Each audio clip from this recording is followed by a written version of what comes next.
Hey, this is Elizabeth Off Grid, and today I'm going to be talking about why did I buy a Subaru Forester to live in instead of getting a van or an RV? This is a question I get all the time. Why don't you just buy a van? Why don't you buy a minivan? Why don't you buy a cargo van? Why don't you buy an RV? Why don't you buy a trailer? And there were a bunch of people who were surprised that when I decided to upgrade from my 2012 Honda Civic to something else to live in, that I decided to go with an SUV, specifically a Subaru Forester. So I'm going to be talking about how I made that decision in this video. Now, if you want to just know about why I live in a car, I recorded an entire video about that, and I will link that somewhere down in the description or up here somewhere for you to go check that out. As I said, I lived in a 2012 Honda Civic for about 8 or 9 months before full-time, traveling and living in the town full-time before I decided to upgrade to a different vehicle. And I am so grateful I did that. It saved me money. I learned so much about how I like to travel. I learned so much about what I want in a vehicle, what I don't want in a vehicle to live in, what things I don't care about at all, and what I missed out on not being able to do or have because I had a Honda Civic, because I had a regular passenger car to live in. And those things really informed what my choice was and why I picked this. So let's break that down and really get into how I made this decision. So the first thing is, by living in a car for 9 months, I knew how I like to travel. And this is something I kind of knew already, but I especially knew since I'd actually been living in a vehicle for this amount of time. Because the thing is, you don't really know how you're going to do things until you're living it. And there's so many people out there who live on the road, who have a nomadic lifestyle, who do it in a completely different way than me. For example, there's a lot of people who go to one place and stay there for months. They go to some quartzsite area place and they stay there for 2 months, 4 months, 6 months, and then they go somewhere else. They stay there for months. That is not how I live at all. I'm not actually interested in that. That's not why I'm doing this. I like to travel. Hold on, let me let this person walk right next to my car. I knew that I didn't want to just go to places and camp out there for months at a time. How I like to do is go place to place to place to place. And where I like to spend the night is things like rest stops, Walmart parking lots, literally just on the side of the road, campgrounds, some dispersed camping. That's the kind of camping I like to do. But I typically go to each place just for a couple nights. Now, in the future, I do plan to travel a little bit slower and go to just a part of the country and stay in that part of the country for months at a time. But I will still be probably traveling like that and going from place to place to place, just staying each place 1 night, 2 nights, 3 nights, something like that. That's why I'm doing this, because I like to keep moving. I like to keep traveling. Maybe someday I won't want to do that. Maybe someday I want to stay put. There are many people who comment on this channel that I'm not going to want to do this for a while. I'm going to want to stay put, as if they know what I'm going to want necessarily. But anyway, right now, this is how I live. Because of that, I have different needs than somebody else. Somebody who's going to go somewhere and be in a very dispersed camping off-grid site for 6 months at a time has different needs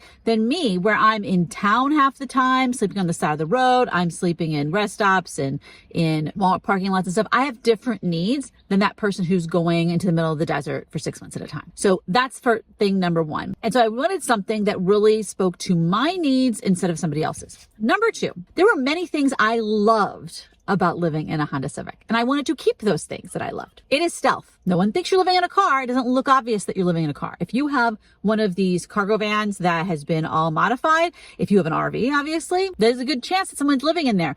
But in a car, people who know what they're doing actually will look and know. But unless someone really knows how to spot that, it looks very, very stealth. It is easy to drive. It is easy to park. This fits in a normal parking space. It's a normal car. I can drive it like a normal car. Gets regular car gas mileage, okay? On the highway, this is getting 29, maybe 30 miles a gallon. So just like a regular car does. And yes, it's not a hybrid. It's not electric, but I would never get electric. That's a whole topic for another video. Versus pulling a trailer, having a big giant cargo van, having an RV does not get 30 miles a gallon, okay? So makes a big difference. Since I like to travel, gas really is important.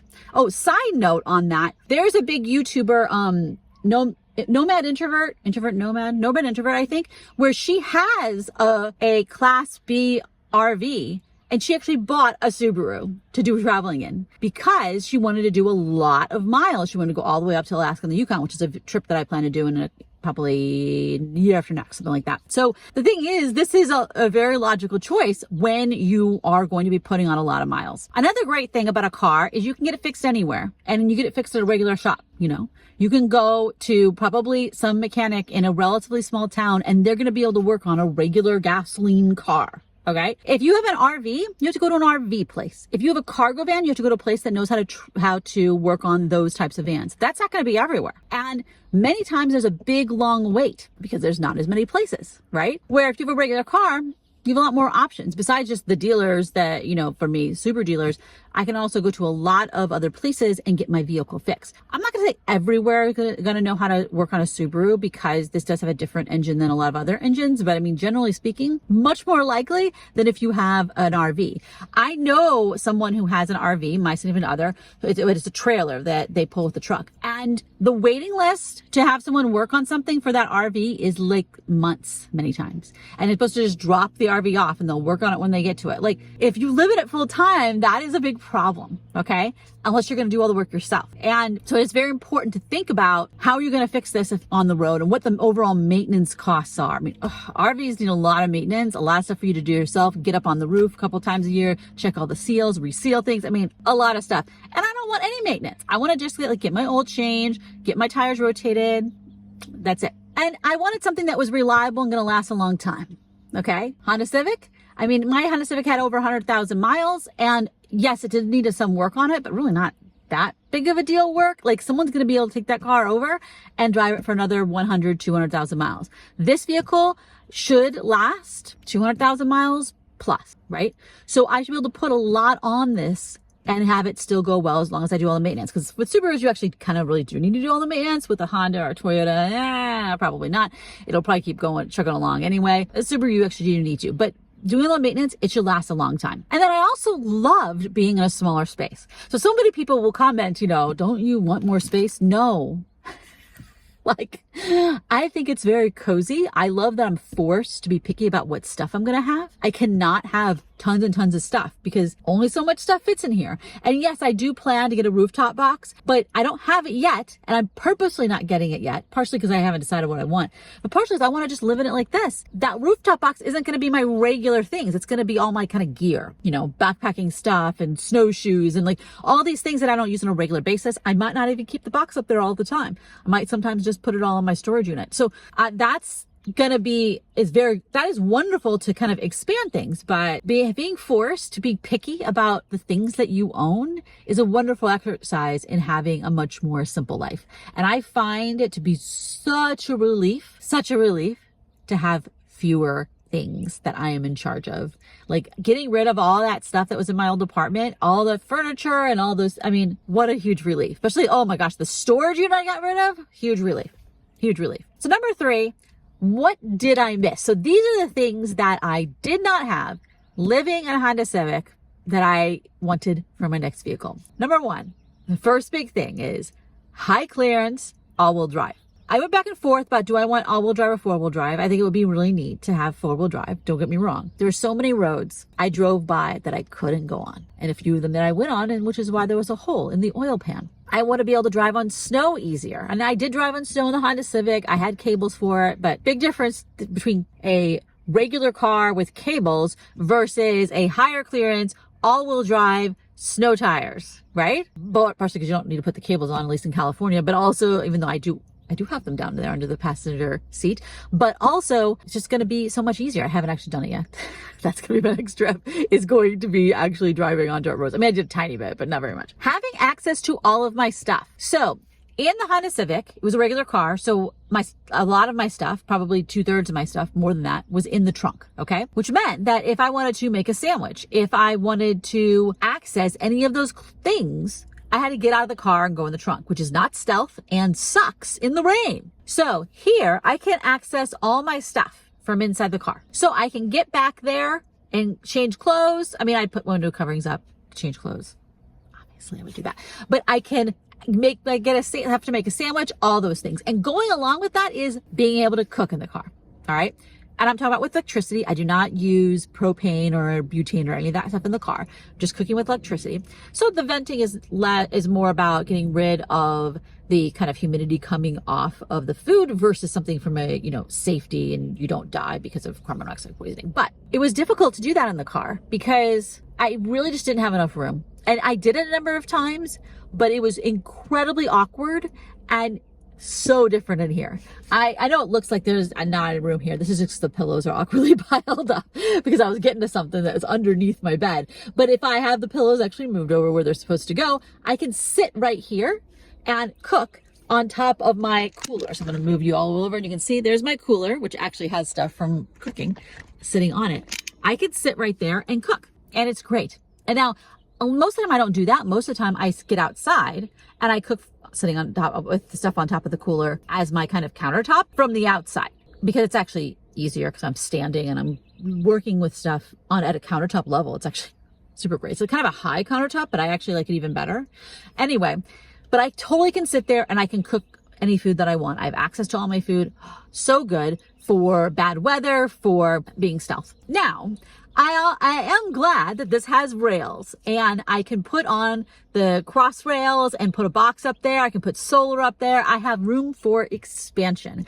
I could pull a trailer with this up to 3,000 pounds. So there's room to grow. Now, I may never want to pull a trailer. I will definitely put a rooftop box up there, but not anytime, not next week or two at least. I'm not planning to do that right now, but it is good to know that I can. This is a vehicle that can grow with me as I do more activities, as I change, as I want to change how I do traveling, how I live in a vehicle full time. This vehicle can grow with that. Another couple great things that I wanted was a full-size spare tire. So my Honda Civic had a spare tire, but it was just, a little donut. This has a full-size spare tire. So if I have to switch, I'm not going to say I would want to have to change a tire in the middle of nowhere, but I could, and I could drive a normal amount, right? And get back to where I need to go if I am 200 miles down some dirt road. So it is possible for me to do it. Now, if I change into that, I have no other backup, so I have to head home, or not really home, back to somewhere where I can get the tire fixed. But I can do that. I don't have to just drive whatever you're supposed to drive on a spare tire. 40 miles, 60 miles, I don't know, some tiny amount of miles when you're really far away. Also, not only does this have higher clearance, it has a skid plate under it. And since I actually put a hole in my other car, that's probably a good thing for me to have. Number 4, there are a whole lot of things that I don't care about, that I don't need a vehicle for because I don't want it. I don't need it. I didn't miss it. So being able to stand. Yeah, if I want to stand, I open the door. I don't know what to tell you. That isn't something that I care about. Other people do. That's great. I don't care. Other places to sit. This chair is nice. I like it. If I want to lounge, I get back there and I can lounge. That's all I need. I don't need other places to sit. Other people might, not me. Also, sitting with other people inside. So if I'm with my son, we sit outside. We get our chairs, we sit outside. That's great. If I'm with my significant other, they have an RV. So I go sit in there with them. If we want to be inside and not sitting on chairs outside in the same way. So yeah, I don't need that. That's fine. Toilet and a shower. So a shower, not even remotely need ever. I can always go to Planet Fitness where I have a membership, obviously. I can shower at a campground. There are many other kind of random places like certain laundromats, gas station, truck stops. Those are expensive now, but still there's possibilities out there, as well as just bathing with a washcloth, using wet wipes, etc. Just to kind of give yourself a once over so you can get to the next shower on another day. Yeah, I don't care about I don't need to take a shower every day, whatever. That's not even something I need to do. I could go many days without washing my hair. I didn't wash my hair today and it's fine. It's good. So totally don't need that. Having a bathroom, most of the time, I just use public restrooms. No problem. If I'm in a really, really remote place by myself, I pee outside. No problem. The costs of having a shower, a sink, which I'm going to talk a little bit more about in a second, a toilet. If you have a black tank, and even if you have a gray tank, you got to dump those tanks, even if it's a tiny little porta potty kind of thing. Yeah, I don't want to do that. That just ain't me. I'm not dumping tanks. Someday, if I do have a trailer, if I have, which is a maybe someday, because if I ever get to a point where I'm going just to a place and I stay there for a couple months, I think I would pull a trailer, because then I would still have this car. I could still go places, and then I would have my kind of base camp. That is a maybe for me, but not anytime soon, not for years, most likely, because I have all these plans to do and I don't want to be pulling a trailer for this plan. I'm not pulling a trailer to the Yukon, I'm not pulling a trailer to Japan. I'm not even taking this car to Japan, obviously, but maybe in the future. And at that point, or if I have a tiny house, I actually would get some kind of composting toilet, because I don't want to deal with black tanks, chemicals, zero interest in that. Composting toilet, I think, is an interesting idea. And that is the most likely thing, but obviously I'm not putting that in here. And the thing is, you need a fair amount of space for the logistics of a composting toilet. Now, I do actually plan to do a little toiletish thing for the rare occasion. Would be good to have that as an option. I do have kind of some plans for that. And also the other time is being able to go to the bathroom when you're in a crowded, dispersed camping place that doesn't have pit toilets. So there's other people in that area. And it's like the desert and there's no cover. So you can't just dig a hole. It's not really appropriate to dig a hole there because it's so many people around. And then you want to have some kind of toilet situation. And I have that already kind of figured out. I don't need that inside the car. I am planning to get one that has different levels.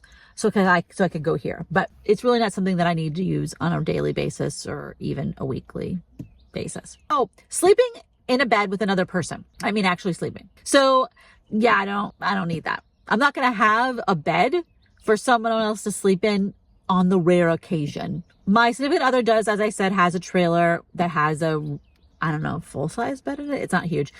And so that's something that we could do when we're traveling together. But besides that, no, I like sleeping in a tiny little bed that's 24 inches wide. It's very cozy. And that was actually something that I would prefer. I don't need a big bed. I actually tend to not move around very much when I sleep. So the fifth thing is there are a bunch of specific things about the Subaru Forester specifically that helped me choose this car. So Subarus are a great value. You look at a lot of SUVs, a lot of pickup trucks that are four-wheel drive. Those things are incredibly overpriced. First, the MSRP is super expensive. Then the dealers will add, like right now, $4,000 just literally dealer markup. I'm like, I'm never going to pay dealer markup. Never. Okay. This car was, I think I paid, I can't remember because there's like all the different things, right? But I think it was it wasn't quite $2,000 under MSRP, a little less than that. This car is about $35,000 because it is the Wilderness Edition, which is all fancy pants, but that's a very reasonable price for a brand new car. Okay. For other SUVs, it was $50,000, $60,000, $70,000. And I'm like, no, I am not, I can't afford that and be able to do my other goals. And I am just psychologically cannot pay $70,000 for a car. That is just not something I'm going to be doing. It's similar to that. If you buy a brand new cargo van, a RV, woo. Yeah, not trailer. Trailers are much cheaper. But if you buy an RV that actually has an engine and everything, oh my goodness. High five figures would be lucky, if not six figures. And I'm not interested in that. I got enough debt as it is. Now, you could say, oh, I could have bought one used. That only makes sense if I wanted the things that were in it, right? And I don't. So really the realistic comparison was between this and other SUVs. And a lot of the reason I made this decision was based upon the price being reasonable. The other ones were like not even in the market for me, not even on the table. Now, Subaru has a good reputation. It has good reliability and just a well-built car. I think it's incredibly easy to drive. One of the things about having a regular car instead of either an RV or a cargo van is you're just buying it at the regular car dealership. You don't have to go to the commercial or the RV dealer. It's a regular car. To get your insurance, just a regular car. Your car insurance, just regular car insurance. I don't have a build even. This is regular car insurance. Okay. It is to get the loan. It's just a regular car auto loan. I don't have to get a special commercial vehicle loan or RV loan or any of this ridiculousness. This also will retain value. Subarus retain value partially because they last so long. So you get a Subaru, a Honda, a Toyota. These last a long time, so they retain their value versus so many other cars that do not. Now, specifically, like I kind of already said, the Forester Wilderness Edition has a bunch of great things about it. You can pull a trailer up to 3,000 pounds. It has a skid plate. It has all this other like stuff around it to protect the car for when you're going off-roading. It has higher clearance. It has all-wheel drive. It has these little modes that are down here for the X mode for, what is it? Snow, dirt, and then deep snow, mud. And I have seen many people shooting videos about how wonderful it is. And so we're going to find that out as I start traveling. But the main thing is this car is built for that. This car is built for going off road. I'm not planning to do bouldering, you know, with the car. I'm not planning to go on these trails that are like Jeep trails. I wasn't going to do that anyway. Maybe someday I'll want to do that, but I literally just want to be able to drive on the dirt road to go to the campsite. Like just normal for people who do this. And the thing is, this has, like when I was looking at the cars and actually got into different cars and stuff, this has a great balance of being a regular car that is easy to drive and easy to park, etc., with being a car that has a lot of space. I compared this to the Outback because I really originally thought I was going to get an Outback. I think this is a better use of space, especially for someone who lives in a car, because it is taller in the inside. And now if you were 6 foot tall, you might want to get the Outback because it's longer, right? For sleeping, unless you want to take out all the seats or something. But for me, this is the perfect length. And also the height is much better than it was in the Outback because it's taller.